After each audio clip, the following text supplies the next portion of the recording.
నీ పిలుపు నేను మరచితి, నా పరుగులోనే నలసితి. నా స్వార్థము నా పాపము పతన స్థితికి చేర్చెను.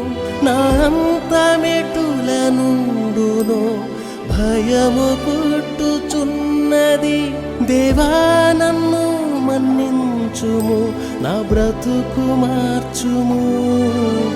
యేసుని చేతికి ఇక లొంగిపోదును. విశేషముగా రూపించుము నా శేష జీవితం. నా బ్రతుకు దినములు లెక్కింప నేర్పుము.